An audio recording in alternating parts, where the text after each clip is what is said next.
Let's face it, game development is hard. So it's no surprise that game developers tend to follow trends or stick with tried and true genres and mechanics. But once in a while, a game comes along to shake things up. Some turn out to be quite successful, and the innovations they brought to the table were easy enough to copy that other games follow suit, eventually becoming a new genre. Other innovative games are much harder to copy, but their wide cultural impact or massive sales mean that many studios will still try, often to disastrous results. Then there's Library of Ruina, a game who strayed way too far from the norm that it took me 2 videos to properly explain just the basics. And while it can be considered very successful for an indie game, it's not that successful, and so we don't see hordes of developers falling over themselves trying to copy it. However, after spending a long time playing the game and making videos on it, I can't help but wonder if there are clones out there just waiting to be discovered. Hi, I'm Zero, and I've been searching for games with devs crazy enough to copy Library of Ruina. Unfortunately, as of this video, only one other game has come close to copying most of its mechanics. Limbus Company. You know, its spin-off sequel. Instead of scrapping this video, I decided to lower the bar and expand my search to games that share the same general idea. Ones with very unique takes on combat, and those that expand upon existing but very niche game mechanics.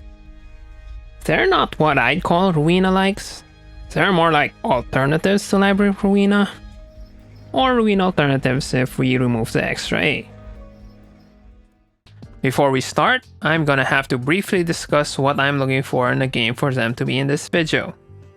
If you watched the other video, you already have a good idea what the criteria are, so you can skip to the first game via the chapter markers. Or perhaps watch the disclaimer part first so you won't be confused about the review format. The game section is split into 2 parts. In the first half are the games that I played last year on stream. You could check them out for extra gameplay footage as well as my initial reactions.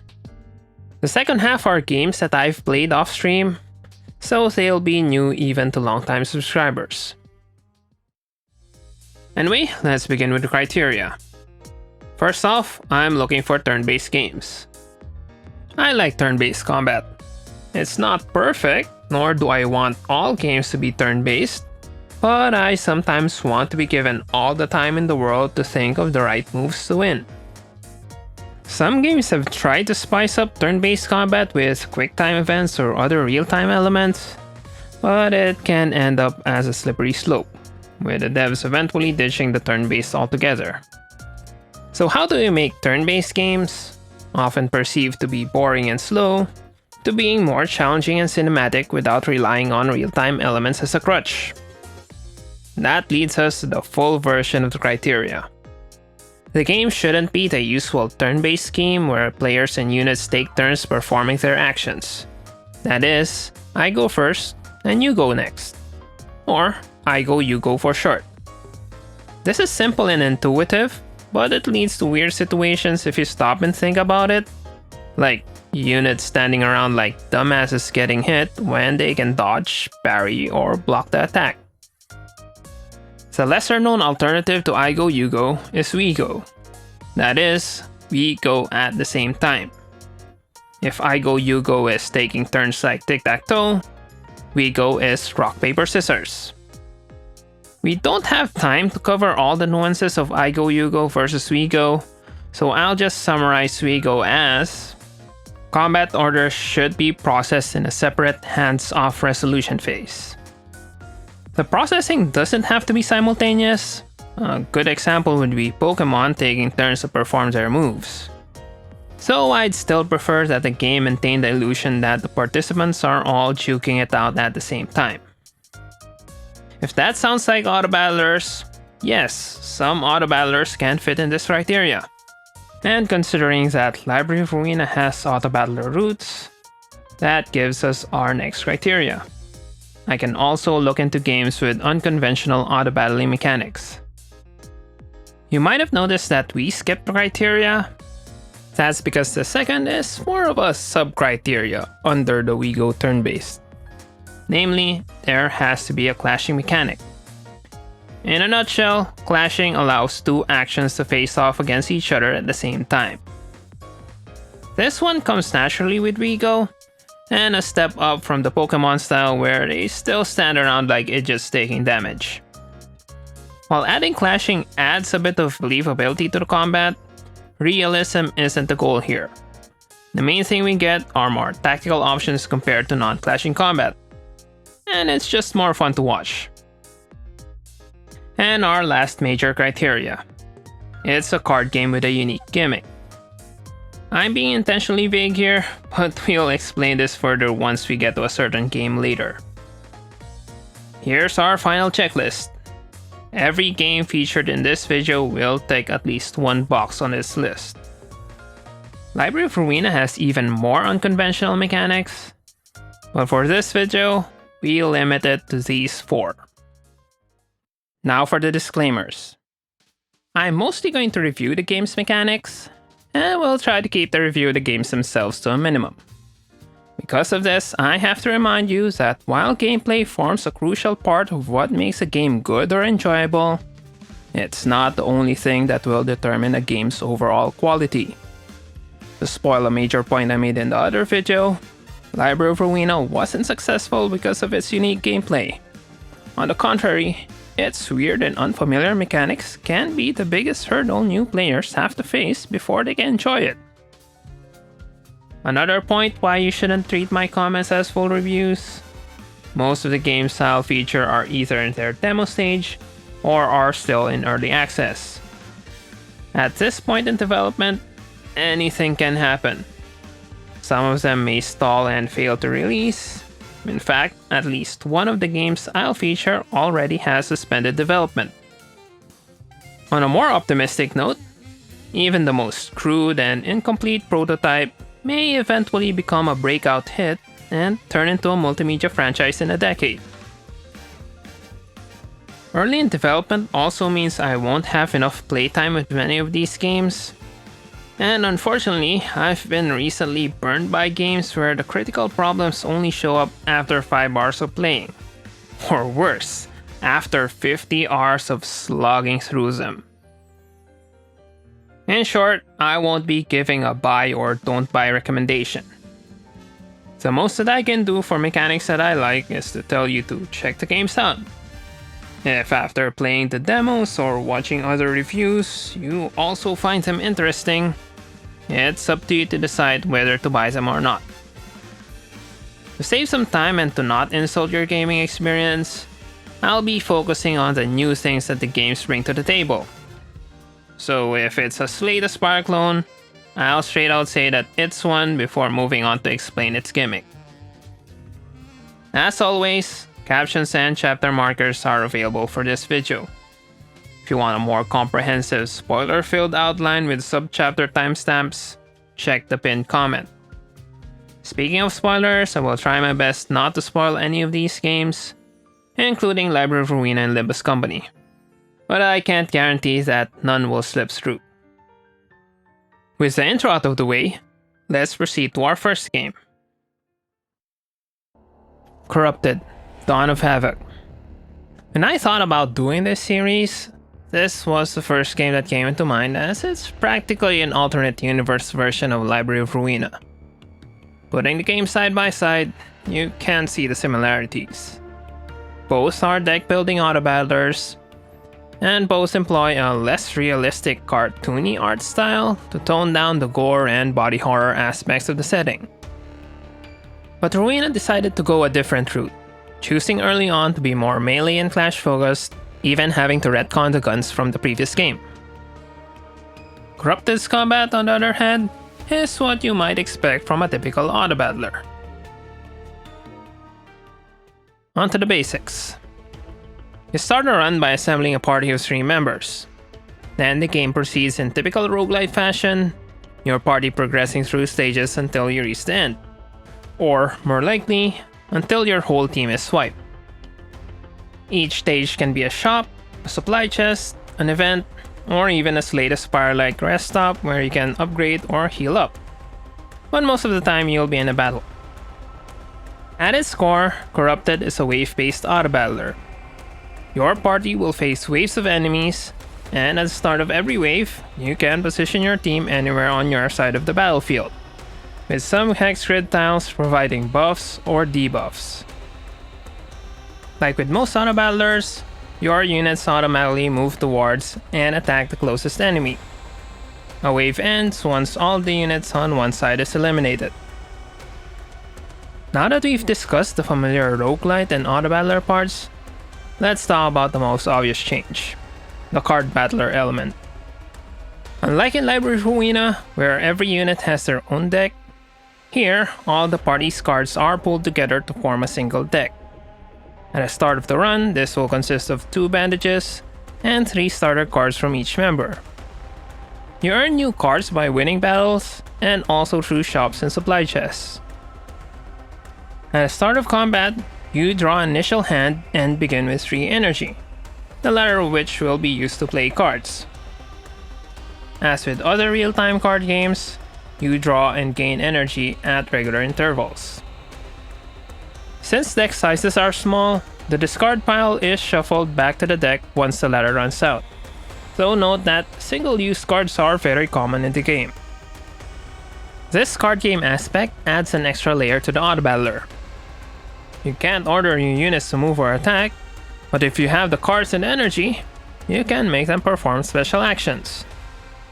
Cards aren't the only special actions though, and this leads us to the next main feature of the game, the SP and skill system.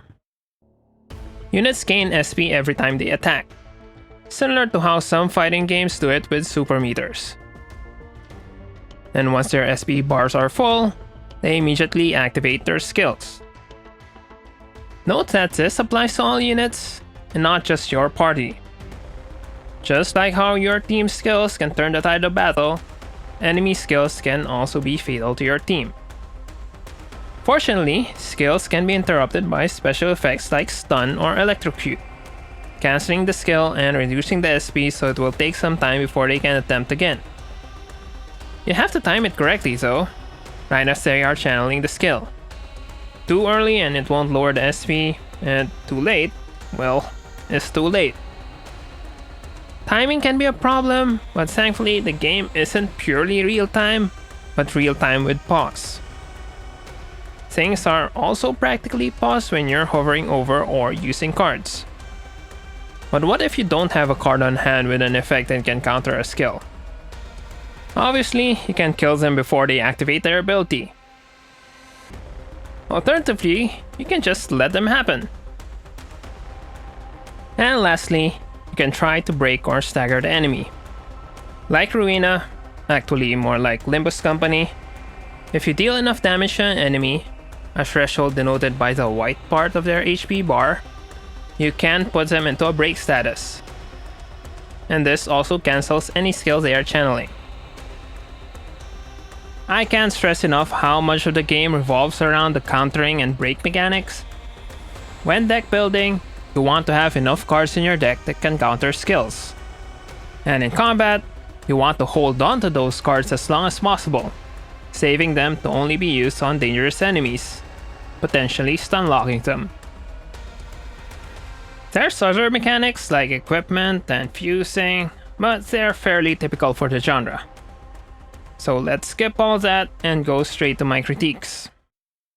Corrupted can have what I call the overwhelming force problem. This is a long tangent, but it will be relevant for other games, so I'd rather take time to fully explain it here than do it as we go along.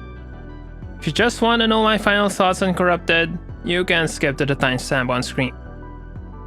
Back to the topic. In order to complete or win in a video game, you generally have to overcome a certain threshold of difficulty. The simplest way to overcome this is through personal skill. Maybe you're good at games, so you often win at first try. Or the game is just too easy, so winning isn't a problem. Or the game is initially too hard, but you eventually learn enough to overcome it. Of course, most games aren't all skill. Some have progression mechanics that help a player to get over that threshold. There's leveling and meta progression, which unfortunately includes pay-to-win microtransactions. Then there's the randomness factor. By dynamically changing the overall difficulty, we can prevent games from being too predictable and boring. Sometimes this means that the game is harder than usual, but sometimes it might give you an easier cycle for a boss. For this graph, however, we'll keep the threshold static and put randomness alongside the other factors. This leads us to a formula. Your skill plus progression plus randomness must be greater than the difficulty threshold in order to win the game. An overwhelming force scenario is what happens when your character becomes so powerful that skill doesn't really matter anymore. Note that this isn't a problem yet, as in some games getting to this point is intentional, like in JRPGs or other grinding heavy genres. In those, the progression factor can make both skill and randomness seem insignificant. What can turn this into a problem is if this wasn't the intent of the game, and players just ended up grinding levels because it's easier or more fun than actually learning to be better at it. The overwhelming force scenario can also happen with the randomness factor, with a good example being roguelikes. Again, this isn't a problem on its own. You can win in well-designed roguelikes with a good mix of all three factors. Sure, sometimes RNG screws you over, but experience can help make up for it. And sometimes you get too lucky that randomness alone gives you the overwhelming force. The problem arises in poorly designed roguelikes or in higher difficulty challenges. There, you absolutely need the RNG to give you broken builds. Otherwise, you'll outright lose the run. The skill here is relatively minimal, mostly just the knowledge of broken builds and not blundering. Then there's auto battlers. I'm not gonna argue whether this is a problem or not, but point is, you generally need overwhelming force to win in auto battlers. In the other video, I theorized that this was the reason why Project Moon switched from a pure auto battler to a more tactical setup. It's simply not fun to lose because your units are being silly. Conversely, it's much more fun to be able to win a potentially losing situation by figuring out how to turn things around. To wrap up this long tangent, I'm just gonna point out that Corrupted is a roguelike auto battler. In its defense, Corrupted does have a way to address this problem through its card mechanics. But at this point in development, it's not quite there yet. Even if you do get to build a good deck, if you don't have the right team composition and weren't able to find the right equipment and upgrades in the early game, you won't have the tankiness and DPS needed to beat the later levels. Basically, the devs just need to add a bit more depth to the card battler part to make up for the inherent flaws of roguelike auto battlers. As for the other problems, well, it's an early access game that was last updated last year. So you've got your usual localization problems, all the way to repeatable crashes. Which is unfortunate, as the game can be fun to play when things work as intended. But the biggest problem, at least for this video, is that on top of the lack of updates, there is no demo. Like I said in the intro, it's up to you to decide whether shelling out money just to try out the game at this point is a good idea or not. And that's all I have to say about Corrupted. An alternate universe version of Library of Ruina's combat mechanics, where the normal part is a weird one, and vice versa. The next game I played on stream was Private Military Manager. Coincidentally, its tagline, Tactical Auto Battler, is what I'd use if I have to describe Project Moon's combat system in as few words as possible. Let's see how the game compares. In Private Military Manager, you're the boss of a PMC working in a fictional South American nation after the fall of the Soviet Union. You're then contacted by someone in the company who hires you to sow some chaos among the cartels by blowing up a warehouse and abducting a facility manager. You have 3 weeks to train your team and plan how they will execute the operation. You can test out the plan in a kill house built by your crew based on the information provided by the client. The demo tutorial begins with one such test, with your default team kitted with default equipment and performing default orders. It doesn't turn out well, with a good portion of your team dying in the simulation. So for the next 3 weeks, you'll be working towards a perfect operation. You set the training schedule of each of your members, building up stats that they lack. At the same time, you also have to keep an eye on other stats like health, mood, and discipline. And there will be events that randomly happen that will raise or lower them. Eventually, you'll be able to hire new recruits, preferably some with roles that you don't have yet, like a breacher or a sharpshooter. The market will also open, letting you buy better gear for your team. Enough of the side content, and let's go back to the auto battler part. In the squad screen, you can assign who will participate in the operation, what they will bring, and more importantly, what they will do. The demo scenario is split into 6 sections, and there will be special actions available for each of the phases of the operation. For example, the second part can be breached by explosives if you've got a breacher.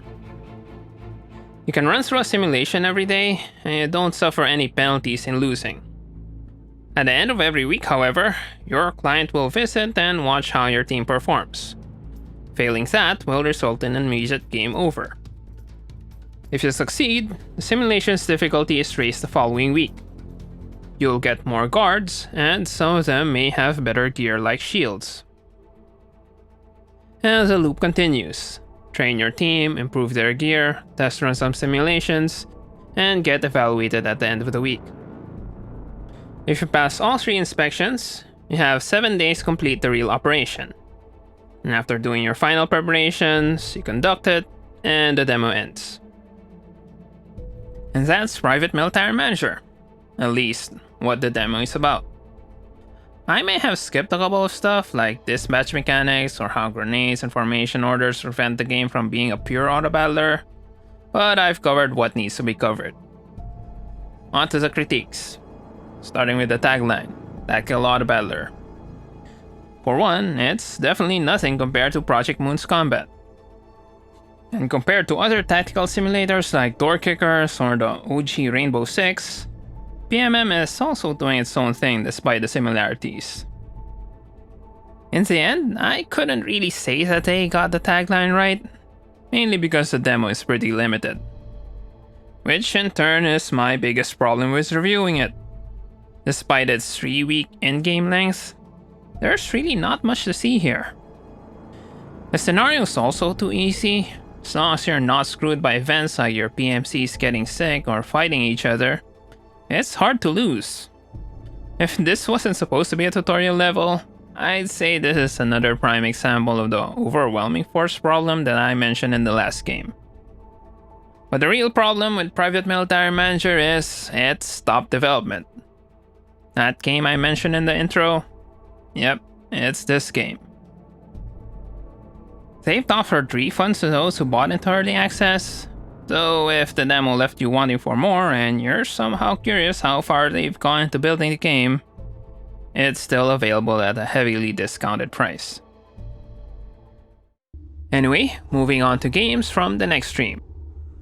First is Tarnished Blood, a game set in the dark fantasy nightmare horror world. In the intro, we see our apparent protagonist wake up face to face with a monster. He eventually kills it with some help from a newly arrived archer. Then they return to a settlement where you can assemble a party, gear up, and go hunt the next monster. You might be thinking, doesn't this sound familiar? And you would be right.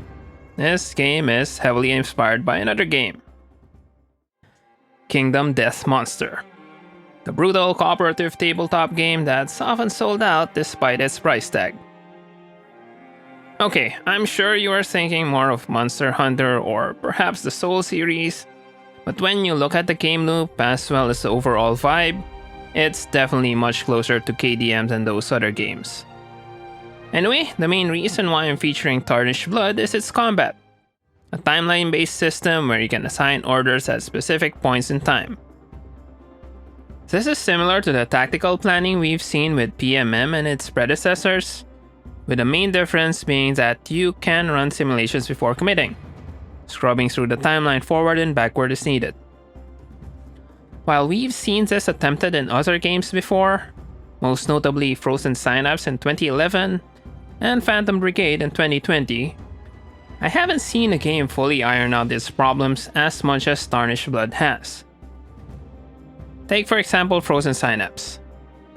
My main gripe with the game is how in the single player campaign, the stages are randomized and you're not told how the enemy will act.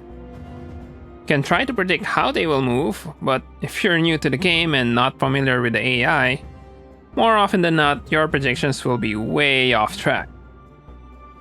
There are obvious reasons why the devs went with this, like PvP, but I think the most likely reason is they thought the game would be too easy if the player knows the enemy's actions.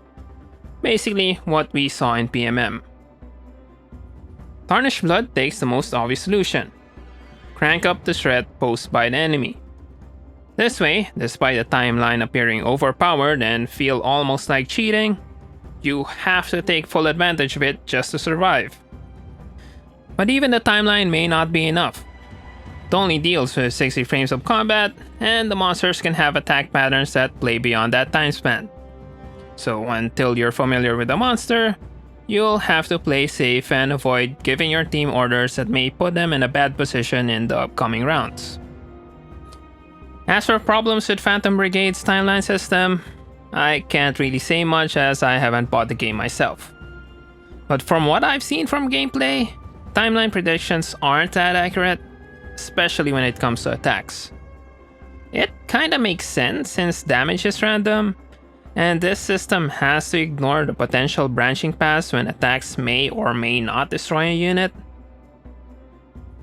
On the other hand, Tarnished Blood's timeline is mostly deterministic. It avoids the branching paths problem by giving everything that isn't the monster a single HP. So attacking any adds, projectiles, or environmental hazards will guarantee their destruction. And the timeline assumes that attacking the monster wouldn't kill it. So if you do kill it, the hunt immediately ends. Conversely, hits on your units stun them for such a long time that even if they faint, the timeline isn't affected that much. The timeline even takes into account homing attacks, like this vine originally snaking its way down to this guy. It changes direction if I tell that guy to jump. Alright, that's enough for the comparisons and overview of the system. Time to talk about how the game actually plays. In Tarnished Blood, monster hunts can have a party of up to 4 members. Before the actual showdown, your team will have to hunt their target first. Basically, there will be your usual stops, and in each, you'll be given a choice of an event to tackle. There's also the events can give temporary buffs or debuffs for the upcoming battle, or more permanent effects. Once that phase is done, you finally get to fight the monster. They've got a set amount of hit points, and your team has to destroy enough of their parts to kill them. Like this one, which has 6 parts, but one is worth 2 hit points, so you'll need to destroy 3 to 4 parts to win. As we talked about earlier, combat is timeline based. You're given a timeline that shows what will happen in each of the 60 frames of the current round. However, the markers on the timeline don't tell the whole story, so you'll generally have to scrub forwards and backwards to actually see how the round will play out. To order your units, you select them on their track on the left side of the timeline. Then you scroll towards the frame you want them to perform an action, then choose the said action. Each unit can move and attack a number of times depending on their gear and traits. The green diamonds are the movement points. Running a certain distance requires 1, and so does a small jump. Alternatively, you can spend 2 to perform a stronger jump. The purple ovals are attack points, and usually your units can only attack once a round. Whatever action you take, the game will not commit that action to the timeline yet until you confirm it.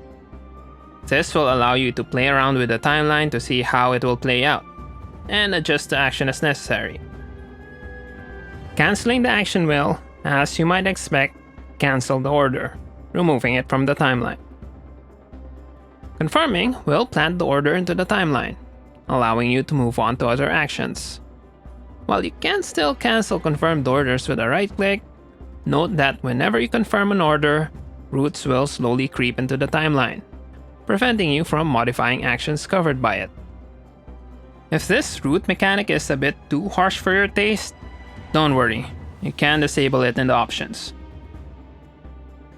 Now let's talk about the weapons.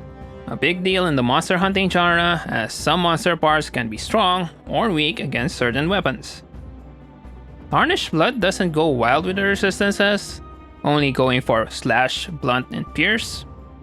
However, there's an interesting spread of abilities among the different weapon types. From swords that charge up a special attack every time it's used, to hammers with a spin attack that smashes through projectiles and hazards, to bows that can deal increased damage if the unit jumps to certain spots on the field before shooting. Then there's harpoons, the one that best takes advantage of the timeline system. It's thrown like a typical spear-like weapon, but it sticks to the monster and a rope showing the tension will be added to the timeline. You'll then try to position the thrower at the right distance for optimal tension. You'll see it as the red rope on the timeline. Then you can spend the movement point to rip and tear the harpoon off for extra damage. Getting it right can be tricky, but it's fun once you figure out how to consistently pull it off. Once you're done with your commands, you can click the play button to resolve the round. You get to watch the results, then the next round begins after that. The fight continues until the monster, or your team, is dead. I could go on with other stuff about the game, but I think I've covered enough and we've got a lot more games to go through. I'll wrap this up by pointing out a very important feature in this game that unfortunately a lot of other games don't have. A replay function. Okay, it's not that important, but it can be a great quality of life feature to help you learn from your mistakes. And it's simply fun to watch. Seeing units fly around dodging and attacking like this makes me think that the devs accidentally created the blueprint for a turn-based Attack on Titan game. While I love to see replays on more games, I understand that it's not for every game. It's great for WeGo turn-based games, and almost necessary for timeline-based ones. Frozen Synapse has it, though it's a bit clunky in my opinion. Oddly enough, Project Moon's combat is an exception, as every turn, Library of Ruina teleports units to their initial positions, screwing up the smoothness of the replay. I think it's possible with Limbus Company, so it would look very janky. As for I Go You Go, it can definitely work, with the best example watching replays of chess games, but it's a bit iffy for JRPGs or tactics games that it highlights the silliness of standing around like idiots. And that's Tarnished Blood. Hands down the best timeline-based combat I've seen so far. I do wish the updates were more frequent, though I couldn't really blame the devs considering the small player base. Anyway, go check it out if you're new to timeline combat and find all of this interesting. Or if you've already tried Frozen Synapse or Phantom Brigade before and ended up wanting more, maybe this new take on the combat will finally scratch that time-bending itch. The demo's available on Steam, along with its early access. By the way, I didn't talk too much about the dark fantasy setting to avoid spoilers. Let's just say if you're gonna jump in, expect to see darker and weirder stuff compared to your usual monster hunting game. The next game is the reason why there's unconventional card games in our criteria. But first, let's talk about conventional card games.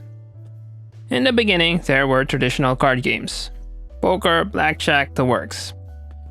We can even include adjacent tabletop games here, like Uno and card-based board games.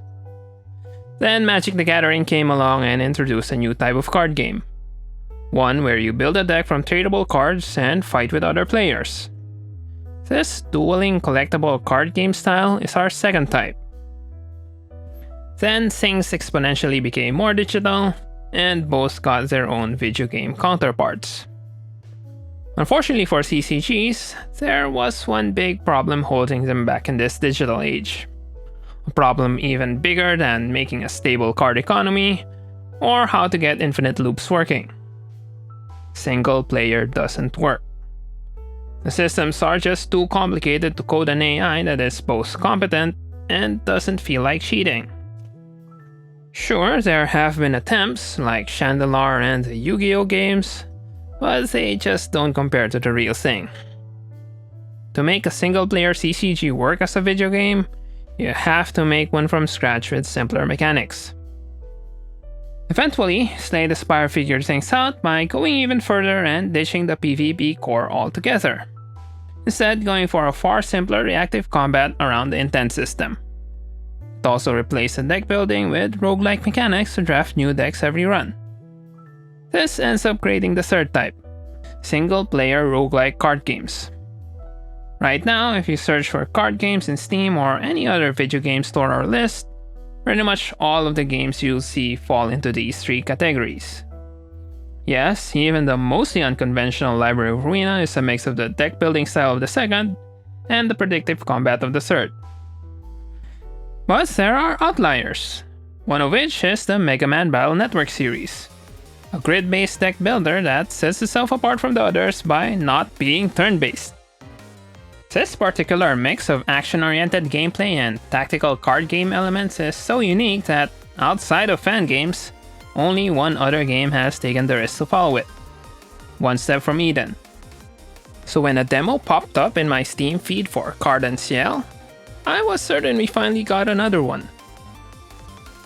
Sorry for stringing you along with that long intro, but no, Card-en-Ciel is not a Battle Network-like. At least, not like how One Step from Eden does it.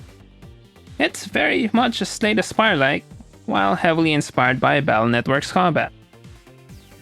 We'll skip the roguelike deck building part as we've already covered it before, and go straight to the combat.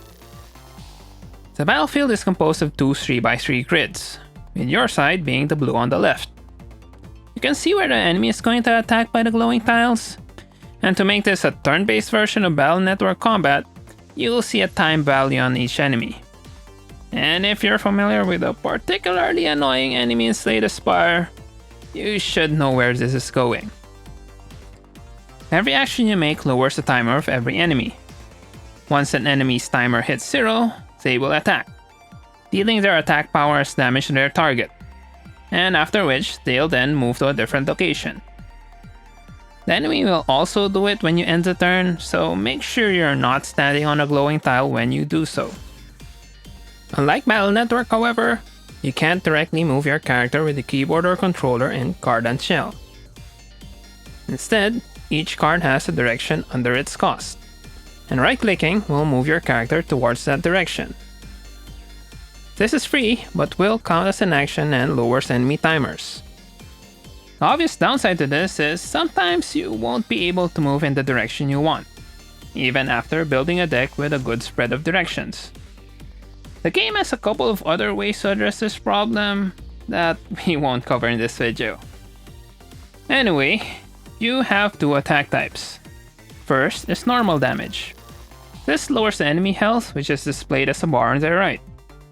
Like with Battle Network and One Step from Eden, different cards have different attack patterns. So some attacks may hit multiple enemies, but if you're out of position, may not even hit any enemies at all.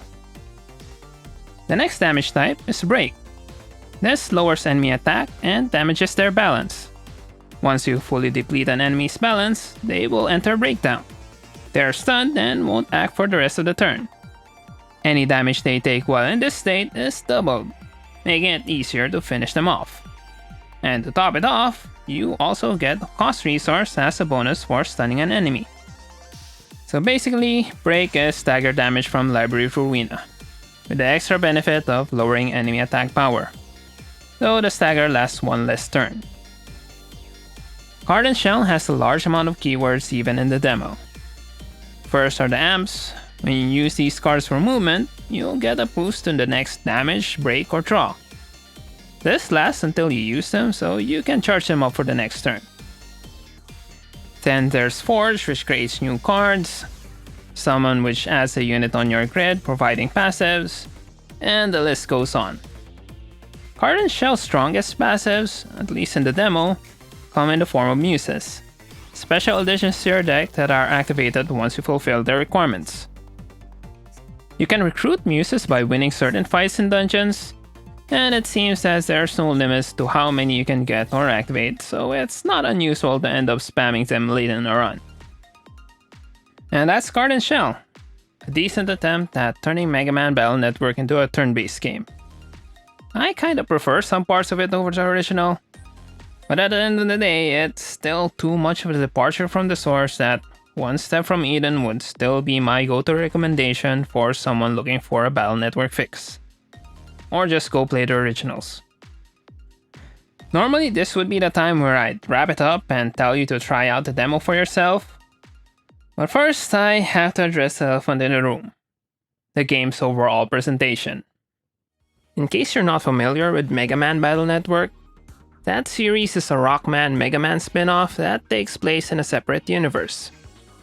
It's pretty meta, with many references to the main franchise, from the characters to combat moves. Card-en-Ciel takes that meta-ness and dials it up to 11.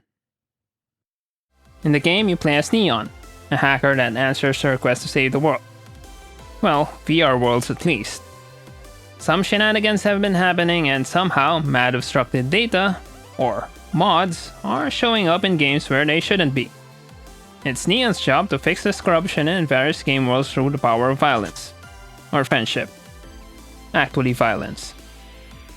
This whole multiverse crossover thing is a huge step up from Battle Network's Mega Man only references. And a weird decision from the developers. Inti Creates may have their own Mega Man in Gunvolt, as well as other original games, some more infamous than others, but this is not enough to fill a multiverse of different games needed by the setting. They had to make up a number of fake titles for different genres. And since they can't really spend too much time on world building, they made the most stereotypical, trope-filled versions of the titles they're referencing. So you've got legally distinct monster collection game, and generic JRPG, both even more tropey than usual. They even threw in genres that I didn't expect, like horror mystery visual novels, 4X strategy games, and even weirder stuff that I won't spoil. As if that trope overdose isn't enough, don't forget that this is a card game, and every time you play a card or activate a muse, you will be bombarded by voice lines and scenes.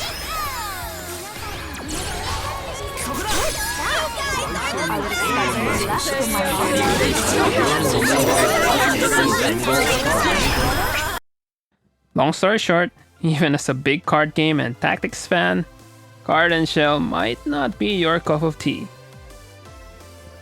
To be fair to the game, it isn't as bad as some other games we've seen recently.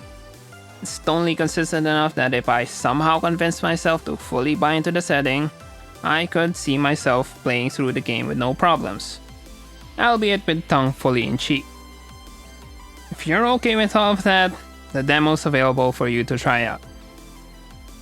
One last thing to point out before we move on, note that I played this game on stream right after Tarnished Blood.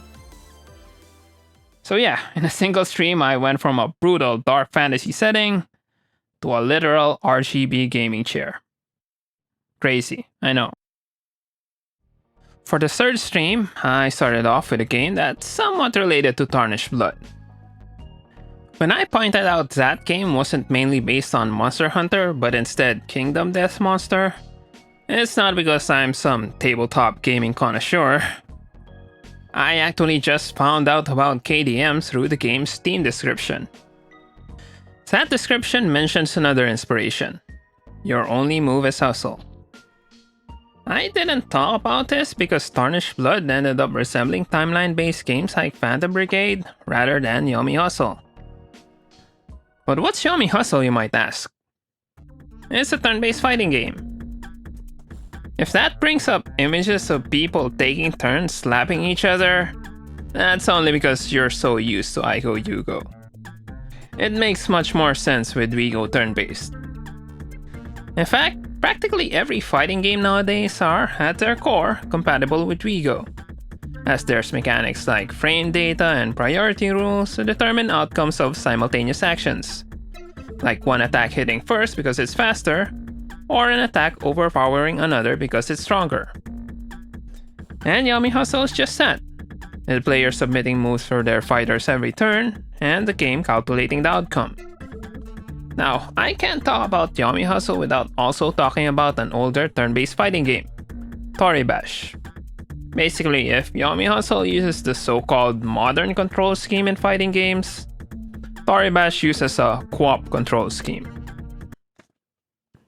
No, seriously. Apart from being one of the few notable turn-based fighting games out there, Toribash is also notable for being heavily physics and rigging based. Rather than choose from a list of actions, you decide what your fighter's muscles will do this turn. So if you tell your fighter to contract their left pec, they will do that for the entirety of the next set of frames dictated by the game mode. In this case, the next 10 frames. If this all sounds painfully difficult, it actually is. Though with practice, you can learn to perform some impressive moves under this weird control scheme.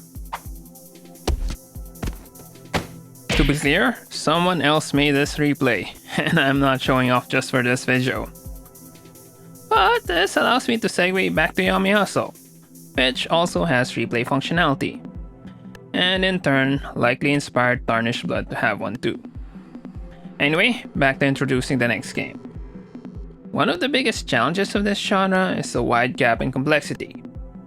Any newbie game developer learning networking can build their own rock paper scissors game. But for a long time, no one's really built a turn-based fighting game that goes between those simple games and Toribash. Thankfully, Yomi Hustle showed up and narrowed the gap, but even it can look too complicated for outsiders. So right now, there's still room for more accessible games in this genre. And the next game might just fill that gap. Mecha Simultactics. As the name implies, it's a turn-based fighting game with mecha. Battles take place in 3D isometric environments. And similar to Yomi Hustle, each turn players choose between moving, attacking, or performing a special. Then the game takes all of the units' actions together and resolves the outcome. If both moves, they just move. When one side attacks and the other doesn't get out of the way, the latter gets hit. Pretty basic stuff. Now when one side attacks and the other either attacks or tries to get away, the action speeds determine which side wins. That is, higher is better. It gets more interesting when both sides attack with the same speed. This ends up as a clash. Finally, we see that criteria. In a clash, both sides can choose one of 3 possible actions, with a rock, paper, scissors like outcome. Or they can choose to spend a burst to end the clash immediately, sending the enemy flying. So if the clash is 2 tiles away, it will miss and will leave the bursting mech vulnerable. Burst can also cancel knockdowns and enemy combos, and puts the mech into overdrive, increasing its speed for a few turns. Mechs can only have 1 burst however, and must be replenished by filling up the guts meter through melee attacks. Then finally, there are special attacks which are either limited use, or can be replenished by guts. Fight ends when one side is eliminated, then we're shown a replay of the battle. Like the other turn-based fighting games, this game saves the replay and you can view it again later. And that's pretty much what's in Mecha Simultactics right now. Overall, it's okay as an initial public demo, and has still a lot of room for updates. Unfortunately, that also means I don't have much else to say about its current state. As of this recording, the alpha is still available for free on Steam, and you can even play multiplayer if you've got friends you can drag along for the ride. If the game leaves you wanting for more, remember there's always Yummy Hustle and Toribash, with the latter being free, although with modern monetization practices tacked on. The last game I streamed, but definitely not the least, Rune Coliseum. Not gonna bury the lead here if you're a Slay the Spire enjoyer, but is getting kinda sick of seeing every clone doing the same thing over and over again, and wish for a game that uses Project Moon combat elements like clashing and combo strings. Check out Rune Coliseum. Instead of slaying a spire, in this game you're a gladiator competing in a coliseum. Apart from that, it's the same roguelike game loop that we've seen in 3 other games before in this video alone. So let's go straight to the combat. Every turn has a preparation phase, followed by a battle phase. Pretty typical WeGo setup. In the preparation phase, we are shown the enemy's intent, and we have to choose how to respond. Here we also see that Rune Coliseum decided that all gladiatorial battles must be one-on-one duels. Unlike other games in the genre that pits one against many, or teams against each other. This one-on-one scheme sidesteps the complicated timing and priority problems that WeGo games have to deal with the only downside being that Project Moon veterans will be briefly confused about how the action slots work. Basically, these are not your typical action slots, these are action queues. In other words, we skip the targeting part and go straight to this thing. So yeah, action queue. Your actions are on the left, while the enemies are on the right. Actions are resolved from the center outward in the battle phase. We're getting a bit ahead of ourselves, so let's go back to the preparation phase. Like we said before, the queue shows the enemy's intent. You can hover over each of the slots to see what they are, and this also conveniently highlights the corresponding slot on the other side. Another thing to hover over are the small rectangles over the slots to see a ghost preview of the action. The queue also shows important info, so you don't need to hover as much, like the combat outcome in the ghost rectangle. The check and number refers to unopposed attack damage, and it's also mirrored by the hardened number referring to taken damage. There's also numbers and diamonds under the attacks, which we'll get back to in a bit. And finally, the top of the queue can show special effects like range attacks or stage-specific hazards or buffs. To play your cards, you drag them up from your hand. No need to choose slots, it's a queue so most actions can only go to the end of the line. Cancelling can be done by right-click. Hovering over your card shows their info, like their costs and effects. In addition, attacks also show how many actions their startup and recovery will eat up as you play them. Anyway, when an attack clashes against another attack, also called a duel in game terms, the higher value wins. Unlike Ruina with its all or nothing damage, duel damage is the difference between the winner and the loser.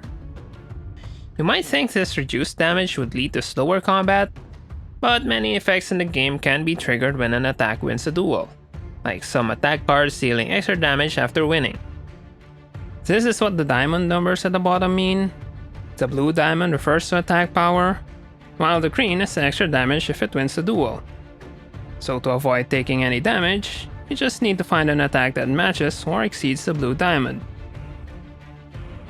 Alternatively, you can also use block cards, which work like in Slay the Spire. That is, you get some shields that absorb damage.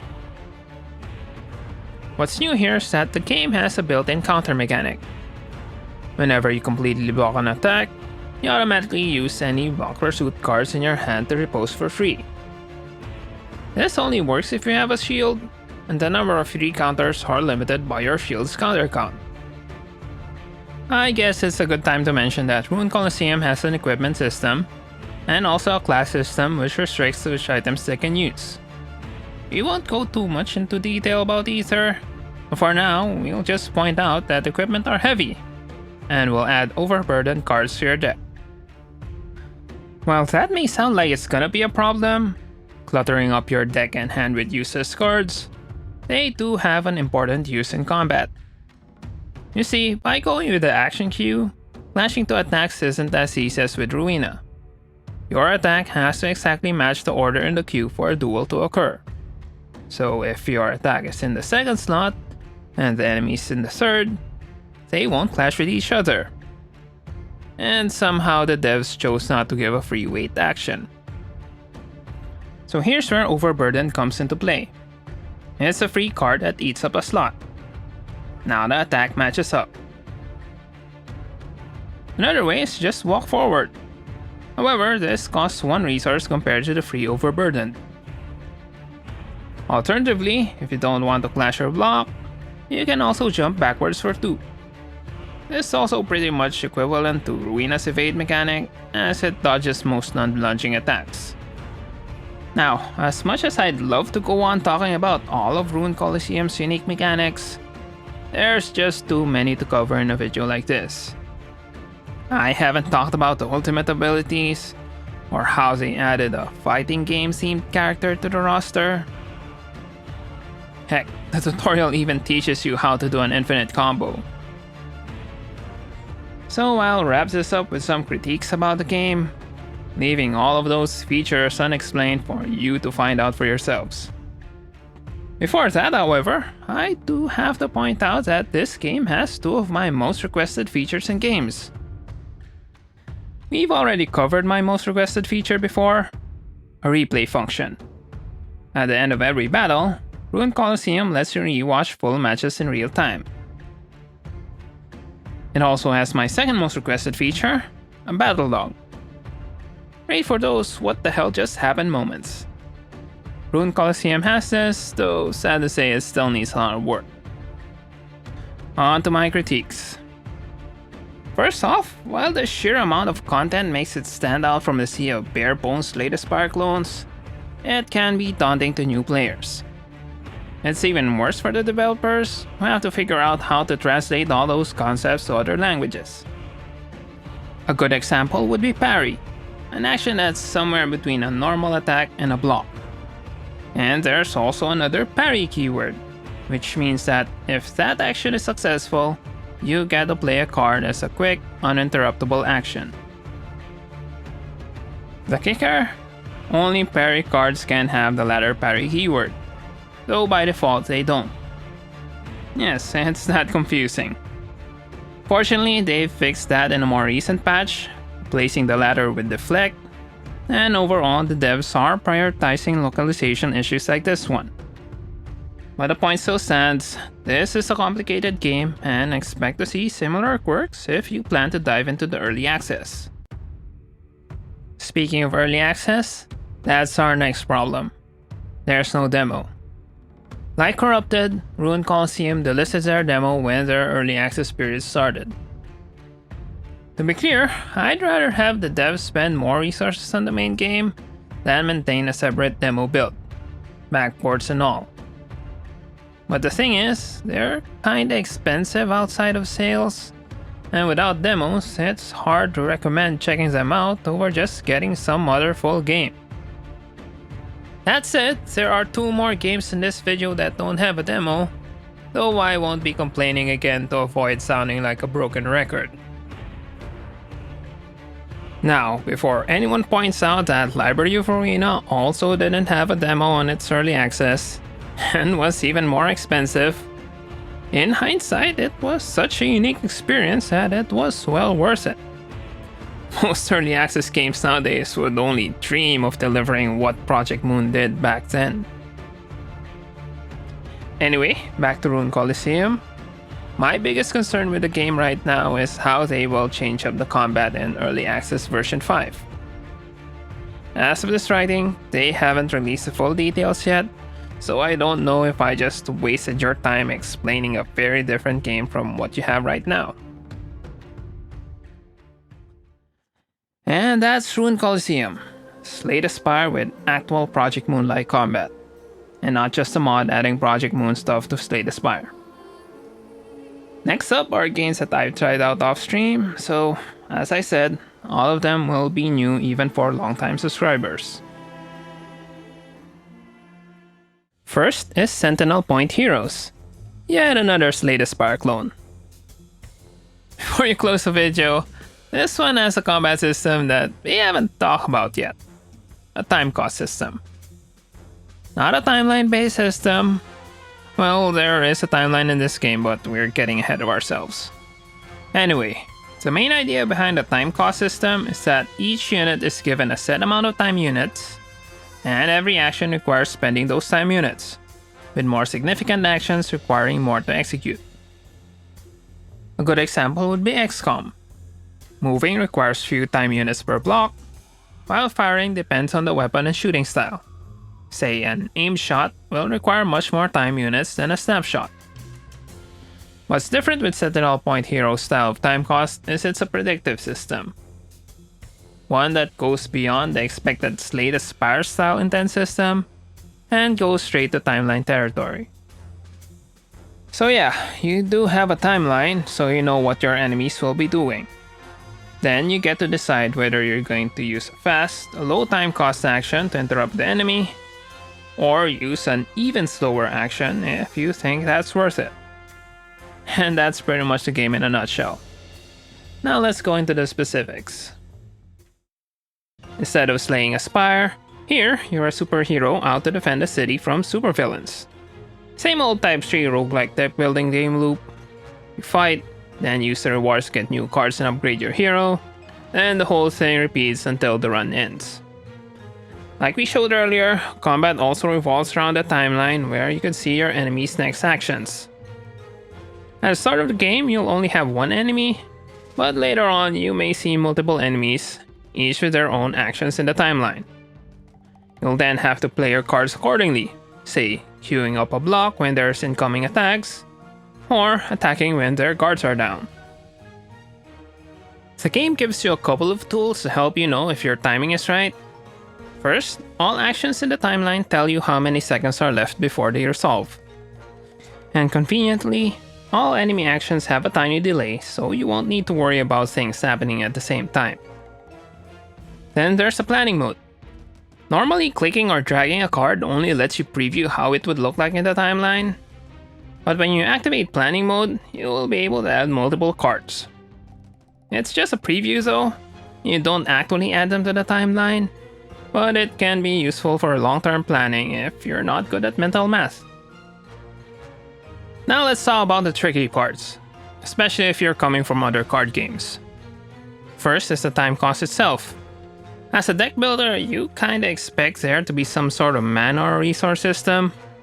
I mean, for all the innovations Rune Coliseum brings to the table, the cards still require energy to play. But in Sentinel Point Heroes, it's all time cost, which means you'll have to rethink long-standing concepts like mana curves. The next one is trickier, the concept of a turn. In other card games, a turn involves a certain set of phases. Say you draw cards, refresh your mana, do your stuff, then pass the turn. In this system, a turn only refers to the period between the last action and the next action. This throws a lot of familiar mechanics into different directions. Take the blocking mechanic. It's the same old Slay the Spire shields, and also lasts one turn. On one hand, you won't be able to stack shields, and you also have to time them correctly to not waste them. On the other hand, if you do time them correctly, you could block multiple attacks with a single card. Note that this relative concept of turns also applies to enemies, like here where you can see two different block time windows. You could hit the second dude with a cheap shot, but not the first as they will block it. However, you can hit the first with a sword slash, at the cost of getting hit by their whip arms. Another thing about the turn change, since turns are per action, there's no draw at the start, nor a discard at the end of turn. Instead, drawing is a special action on its own called recovery. You spend time to draw some cards. You can use recovery anytime you want, so the game automatically discards the leftmost cards when you reach a maximum hand size of 5. Pretty small for a game like this. It's also balanced out by the fact that some mechanics treat recovery as if it marks the start or end of a super turn consisting of multiple turns. For instance, combo resets to 0 on recovery, and Rupture's damage triggers when it's still up when a unit recovers. And that's the gist of the predictive time cost combat system.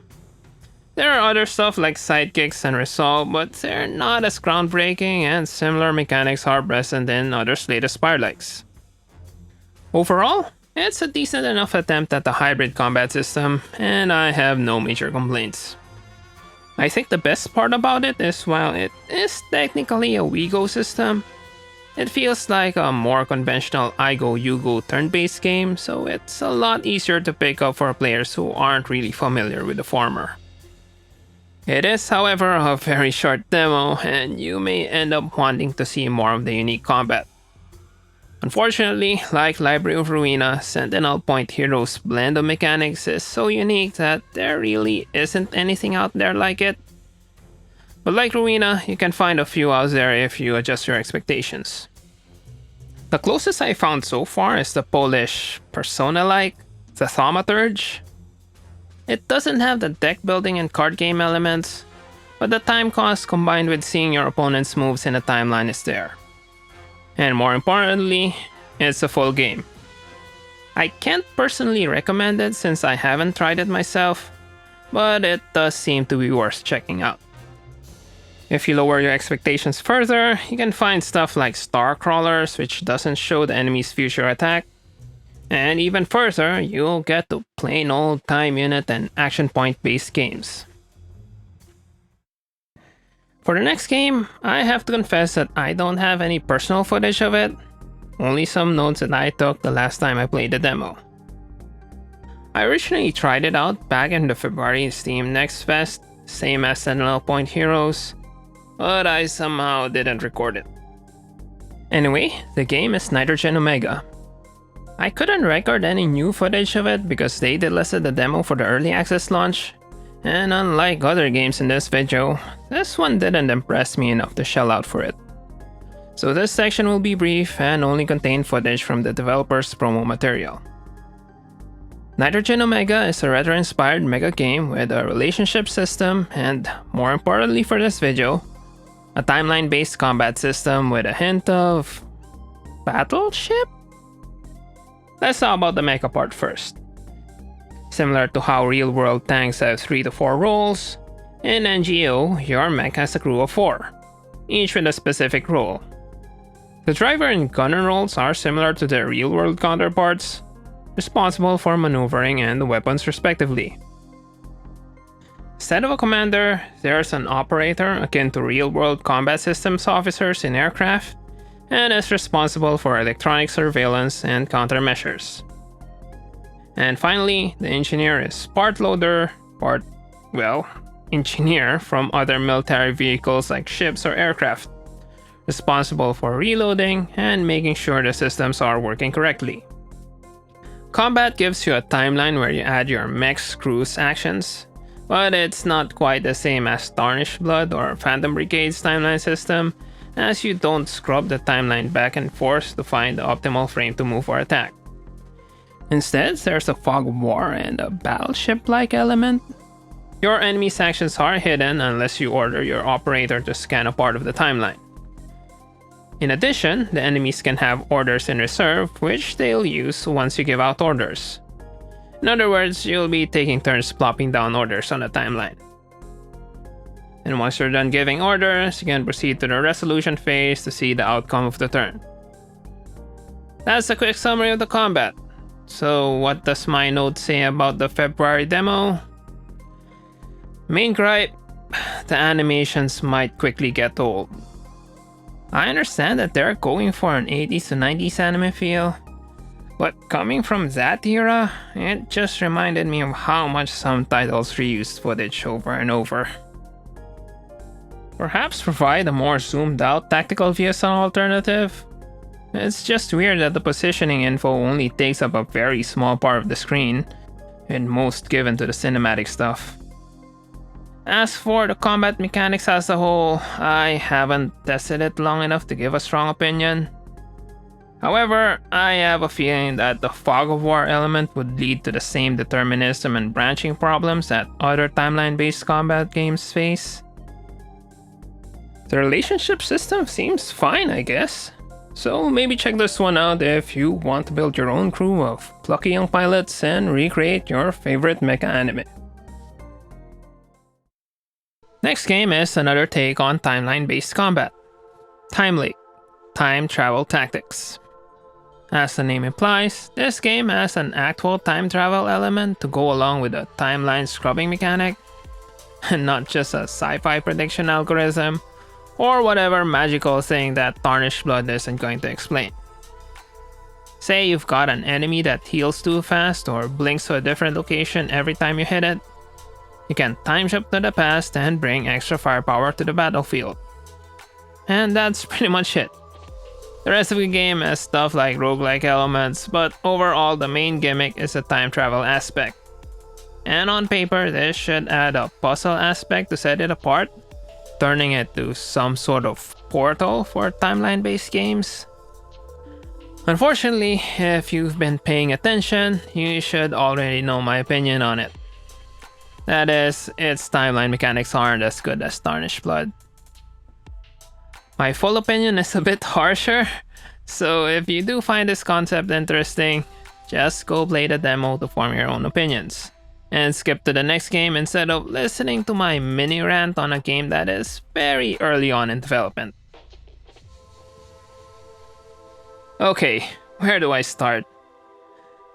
The stylized art deco-ish design of the dream is pretty with all its lights and glimmers, but it's horribly unoptimized.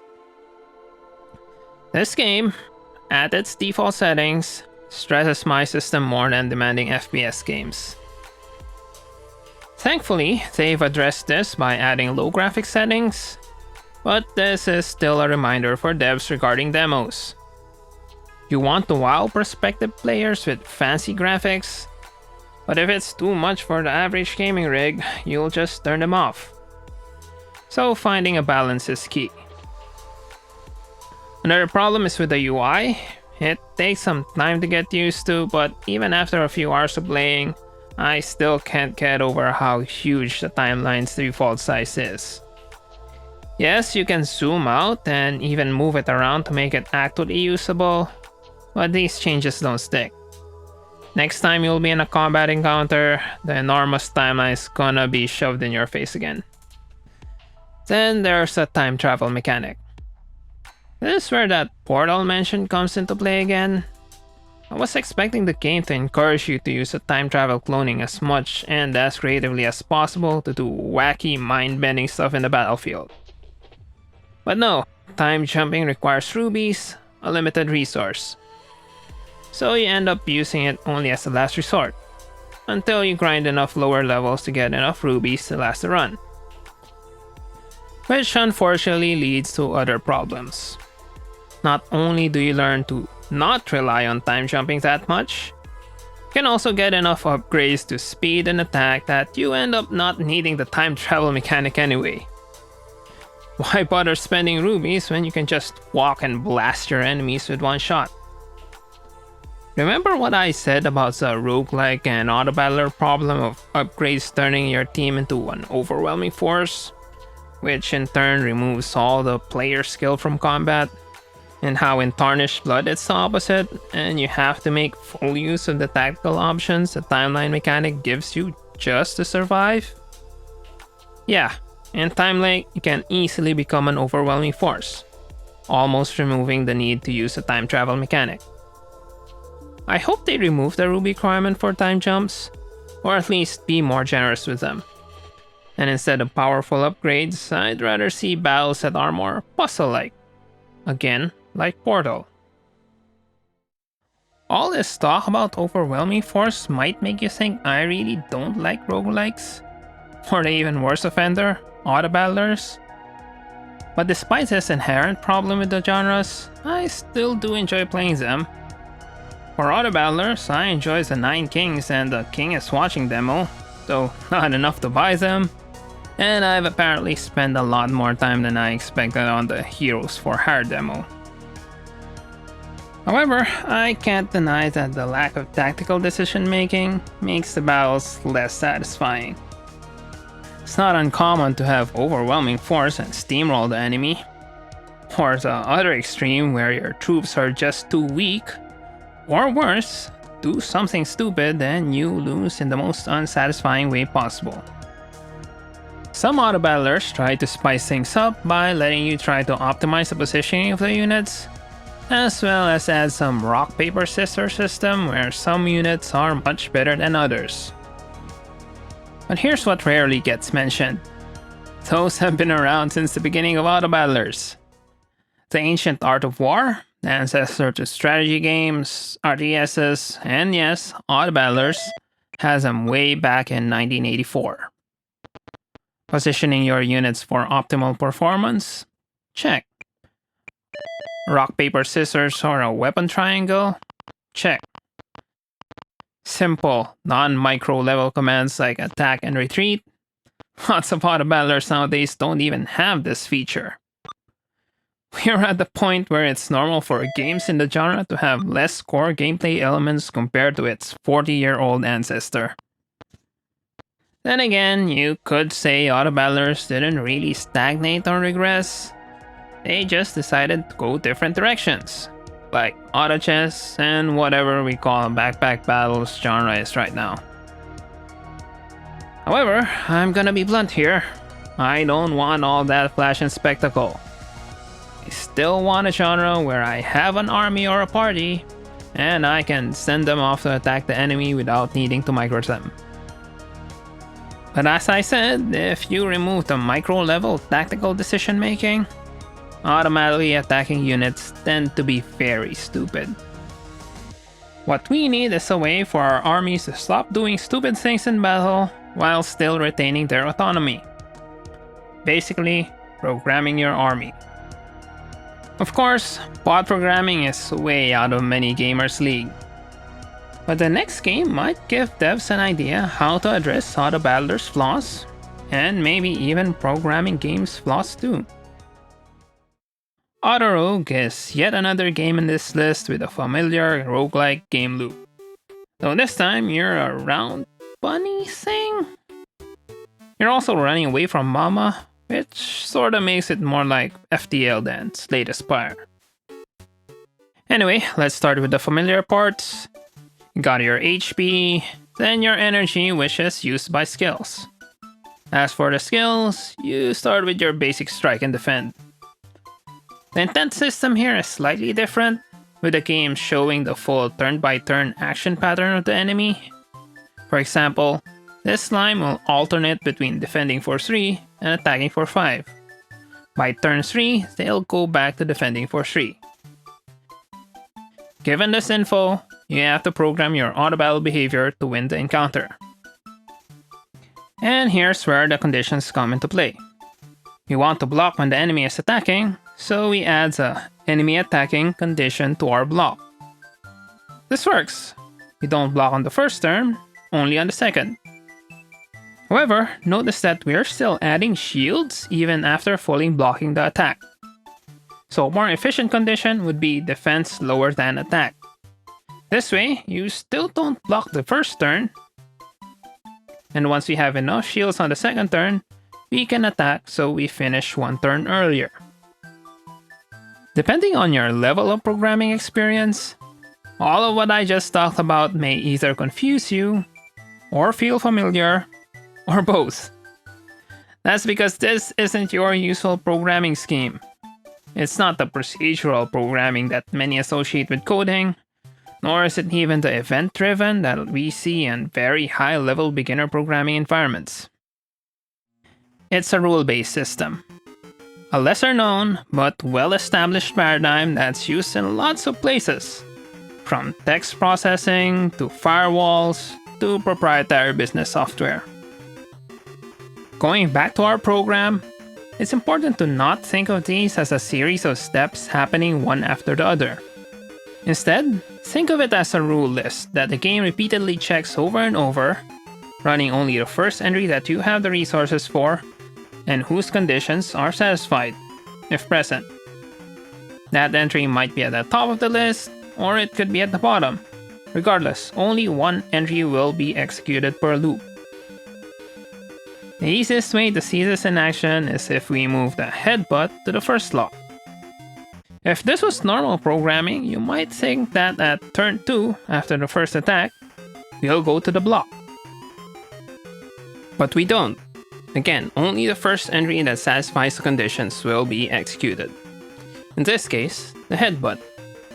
Being a later entry, Puff is never used. Luckily, we still end up with the same result. But in higher difficulties, that simple change of order can make a huge difference. Despite what I just explained, there are ways to get the familiar step-by-step processing for those that somehow miss it. The most obvious is to treat the whole program as an infinite loop, and each entry having a continue tacked on. Then finally, a break to terminate if no match is found. Not a fan of this one, even though it's probably what's happening behind the scenes. Thankfully, there are ways to get that step-by-step thing without totally breaking the paradigm. First is nesting. Dragging skills to another will push it one level down. As long as the parent is triggered, all entries under it will be executed in series, ignoring the priority system at the top level. Alternatively, there are keywords that limit how many times a skill is triggered per turn. There's Limit, which can only be triggered once a battle, and Rest, which can only be used once a turn. When you add skills of these types at the top of the list, it can feel like they're being processed one after the other, even though it's only happening because they're disabled in future iterations. Normally, this is the part where I give another example, but I understand that many of you would be better off just skipping to the next game. Maybe you're just not into programming. Or maybe you're too into programming, and me explaining further will just take the fun out of you exploring the free demo for yourself. Either way, here's my overall thoughts on Auto Rogue, so you can skip to the next game. Yes, I think this is going the right direction to address the problems with both Auto Battler's stupid units and programming games' rigid adherence to conventional paradigms. But I'm not confident that this is the answer we're looking for. It's still a bit too programmy, if that's a term, and I'm not sure how you'd scale it to over dozens of units. On the plus side, it does a good job of cutting down on the unwinnable situations in the overwhelming force problem. Out of all the roguelikes I've played, I don't recall any other game where I had more success in saving a seemingly lost run just by messing around with the programming conditions.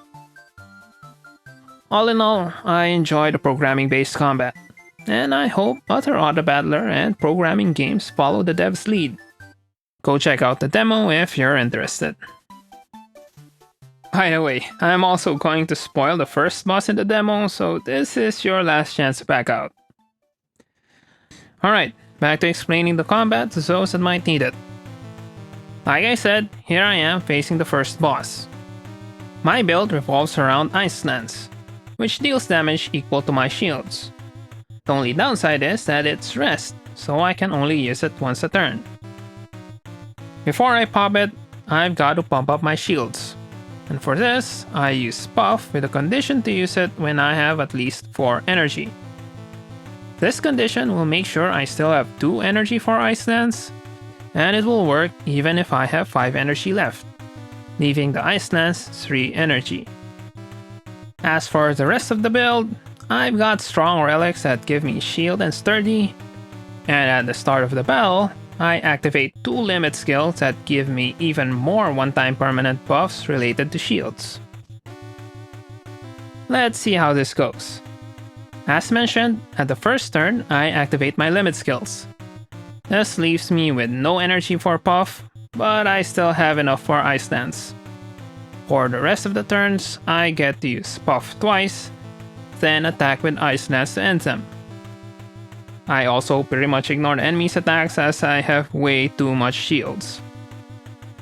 And this works, winning in 6 turns. But if we rewind to turn 4, we get to see this Eggs gimmick. Once they go below 50% HP, they get a huge strength buff in later turns.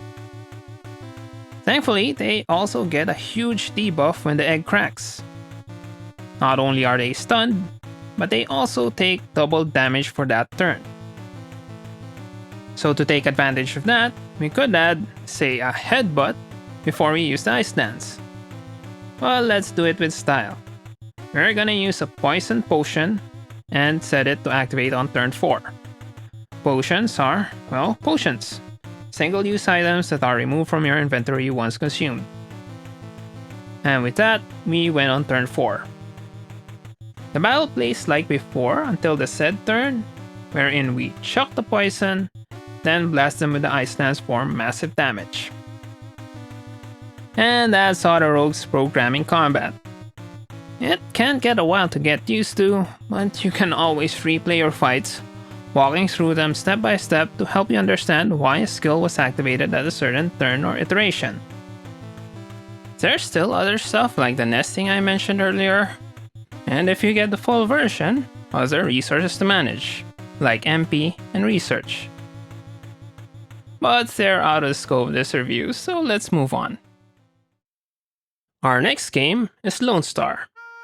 Again, I'm not gonna bury the lead here if you're a Slay the Spire enjoyer that prefers Ruina combat, but don't want to go too crazy with new mechanics like in Rune Coliseum, LONESTAR might be for you. Alright, you know the drill, it's Slay the Spire but with space bounty hunters hunting bounty. In this universe, beam weapons follow Dragon Ball rules and can clash with each other.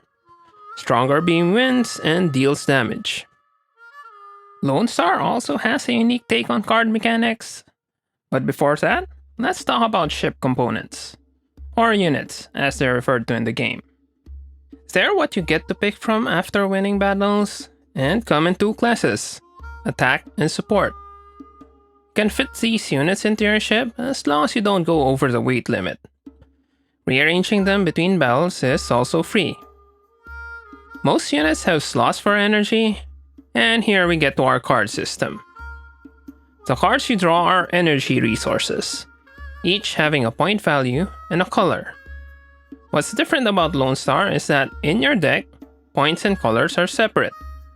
For example, your default deck for the Shielder ship has a point deck with point values from 1 to 5, and a color deck with 3 white, 2 blue, and 1 orange. Every time you draw, a point and color are drawn at random and combined to a single resource. Note that the energy in your hand and the resources used to generate them are also separate entities.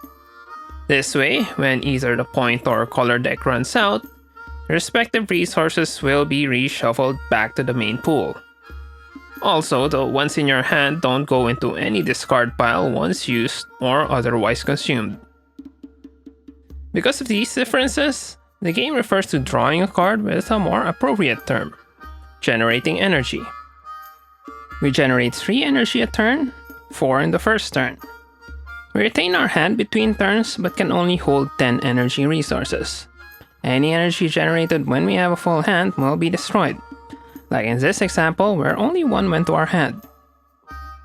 All in all, it's a big departure from the usual Slay the Spire draw mechanics, apart from the auto reshuffling. Instead, it's closer to how Limbus Company does its skill generation, just with 2 decks. Now that we've covered units and energy, we can now explain how the combat works overall. LONESTAR has its own set of turn phases, but for this video, let's simplify it to a standard WeGo setup. Turns begin with the start of phase where the enemy makes their moves and you generating energy. Then comes loading phase. The 3-column grid in the middle gives you a quick summary of the state of the battle. The right column shows the enemy's strength at that lane, and the center column shows you the outcome of the turn. In this case, you take all of the damage. You can then load energy to your units. For example, this basic core has 1 slot, and as an attack unit, any energy you assign to it will become its strength value this turn. Also, we now see our lane strength on the left column. Some units can have special abilities, like the spare core where it will gain 2 strength after you assign 2 of the same point value to it. As a side note, the game uses strength to describe the attack value, as power is a different keyword that boosts the attack after loading an energy. Coming from Slay the Spire, this can be confusing as the latter is similar to how strength works in that game. Anyway, the results of the clash are calculated by simply subtracting one side from the other, with the stronger ones dealing the difference as damage. So yeah, not all or nothing like Ruina, and more like how Rune Coliseum does it. Once you're done with your turn, the game proceeds to the showdown phase, and the clash resolves. Unlike other ship-based games, damage is dealt to the ship as a whole, so you don't need to worry about individual units being disabled by damage. Enemy ships are slightly different though, as they can be staggered. The durability denoted by the value inside the shield tells you how many times lanes have to be damaged in order to paralyze the enemy. They won't get to act for a turn, but you don't deal extra damage to them. So you may have to consider just saving your energy for the next turn if you can't finish them off. By the way, beams fired at lanes without units will deal no damage, just like Rune Coliseum when gladiators aren't within range of each other. And like Rune Coliseum, LONESTAR provides a way to dodge strong attacks or chase down sneaky enemies. You can move your ship one row up or down at the cost of 1 fuel. It's a limited resource, so unless your build focuses on mobility, you'll only be using this mostly for emergencies. Now let's talk about the colors. Some units have pretty strong powers. For example, the default support unit, Gentle Tap Device, creates a stronger copy of the energy you load on it, essentially letting you upgrade 2 energy in your hand for free. However, it has orange and blue slots, limiting your options. Think white, blue, and orange as levels 1, 2, and 3.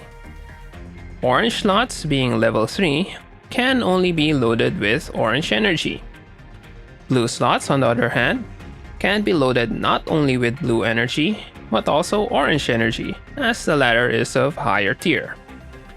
And lastly, white slots can accept any color. However, white energy can only be used on white slots. Because of this core mechanic, a good portion of your runs will revolve around color management.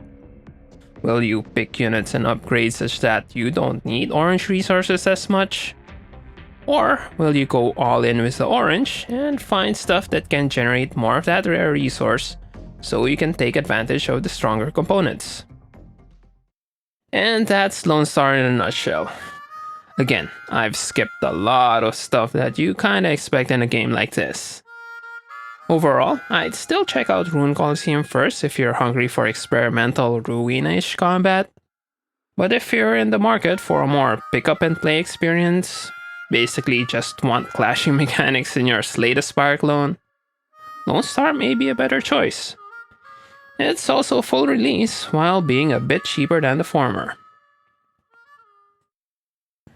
Last game for this video, Sister of a Dragon. So far we've seen 5 different games with clashing mechanics, and somehow none of them use a type or elemental system that can affect the clash. Sure, you might consider defense as hard counters to evade in Ruina, or evade being a hard counter to everything in Rune Coliseum and LONESTAR, but an actual type table with different multipliers affecting the clash, we haven't seen it yet. That's where Sister of a Dragon steps in. In this game, combat takes place in a multi-lane grid like in LONESTAR, so here it plays a lot more like a proper lane defense game.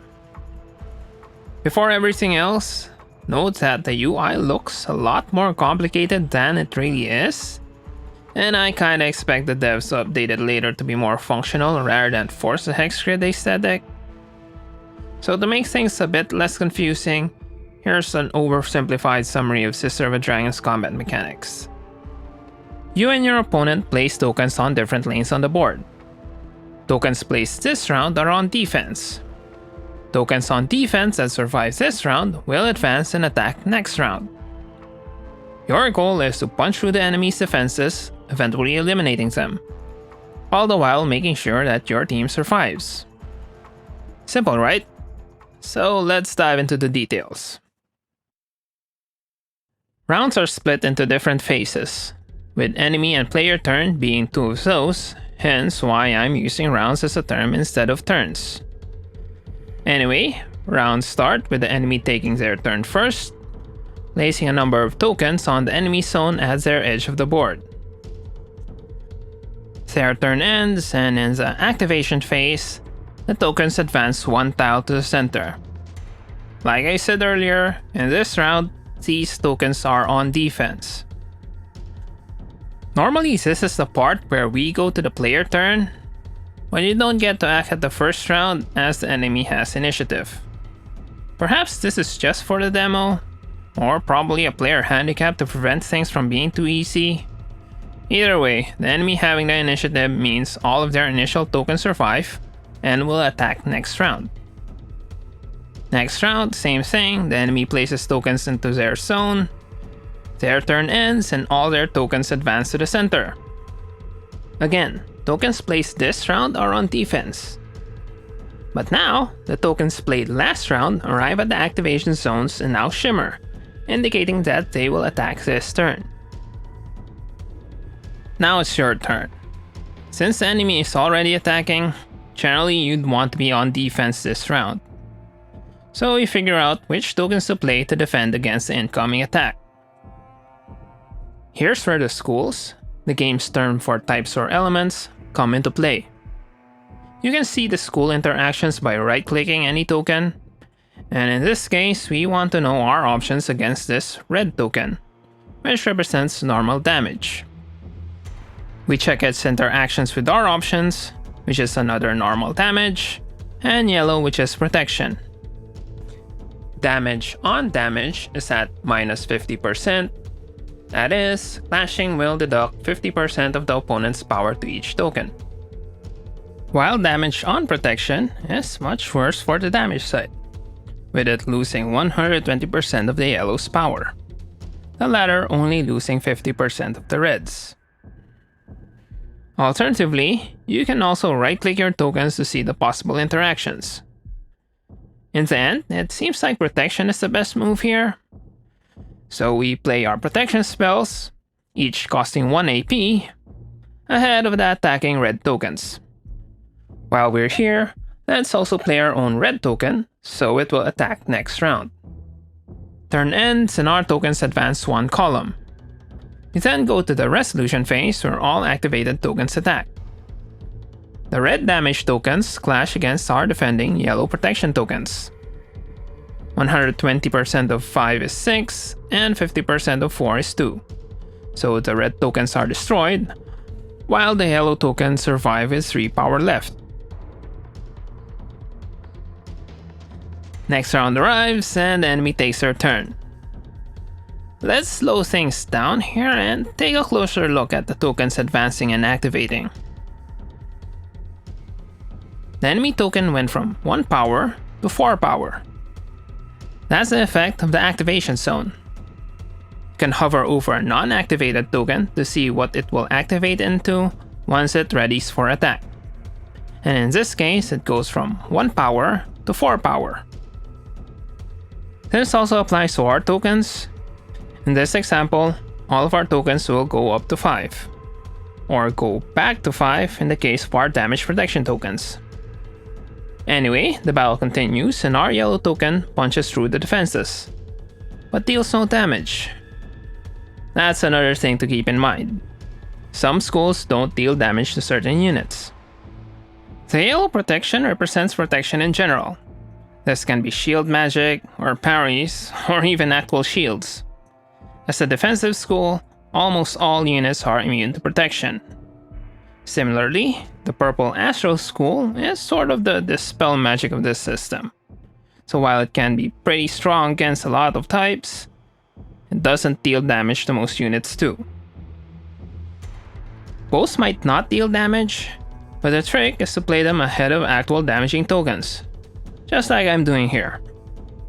Moving on to the next lane, we see a full clashing setup in action. two red tokens clashing against each other and surviving. When tokens survive a clash, they just push through to the next column, which, as we said earlier, are on defense. The enemy token crashes against our defense and loses enough power to dissipate. On the other hand, our token is powerful enough to burst through, dealing 2 damage to the enemy.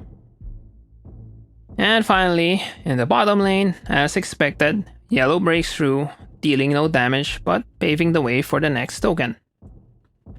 And that's the basics of combat. As for other parts of the game, there really isn't any. This version of the demo only focuses on the combat, with other parts on the way. On the bright side, this can be a good thing if you're starting to get sick of the roguelike game loop we've seen all over this video. The current demo might only focus on combat, but with 38 different scenarios exploring different mechanics, it's a step up from the other proof of concept demos we've covered. Sometimes you're equipped with limited use weapons that you can use instead of relying on the luck of the draw. And sometimes you have companions who have their own kit and can also tank some damage. Other scenarios make use of the center of the board.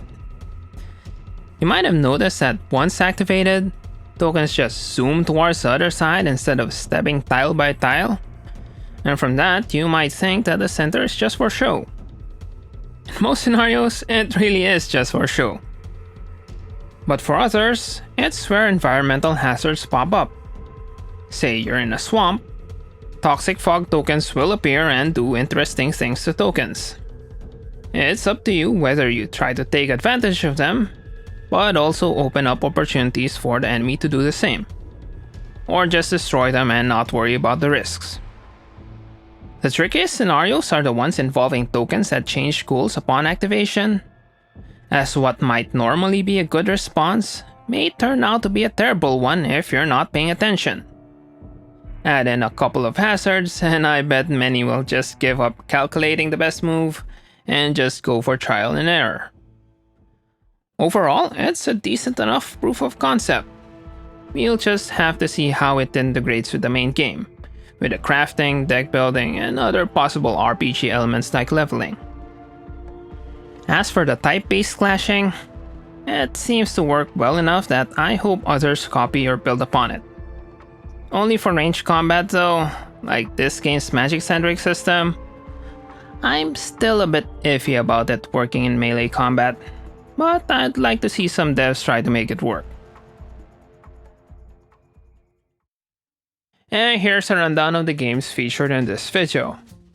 In case you're on mobile and find the one-line summaries hard to read, I also put them in a pinned comment. By now it should be clear why I went with 10 plus in the title rather than 12. A couple are very early in development, some barely make the criteria, and I don't even have my own footage for one. On the other hand, I did touch upon a bunch of other games, so I think the 10 plus is still valid.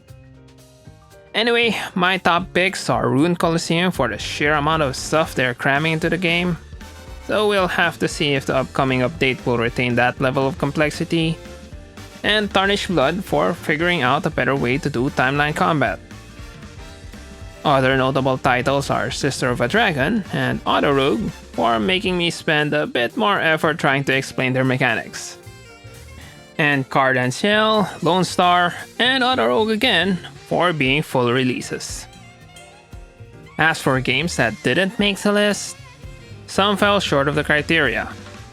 For example, the Great Villainous Strategy of Lily is technically WeGo, but that's pretty much it. It's got other stuff like countering and the airship, but I don't find them to be that groundbreaking. Then there's games that are just too early in development to give a fair review, like Manasmack, which says a lot considering I featured Timelake and Sentinel Point heroes. There's also games without demos, or if they had, I missed their demo period. For example, Huryu has a history of odd takes on turn-based combat with the Caligula effect, but I can't justify buying Farlet just to see what they did this time around. And finally, there's games that arrive too late to include in this video, like Million Depth with its practically turn-based mechanic where everything only moves when you move. Those late games will have to wait until the next video. That is, if I find enough Ruina-lternatives out there to fill one. If you know of any that I missed, post them down in the comments so I can check them out. Again, here's what I'm looking for in a combat system. And I'll also add the stuff I didn't talk about in this video. But really, I'll check out any turn-based game if it's weird or unusual enough. Clair Obscure? Not weird enough. I need games that are at least 1 or 2 levels weirder than that. Anyway, thanks for watching, especially to those who watched all the way through. And see you in the next video, where I hopefully don't take another half a year to edit it.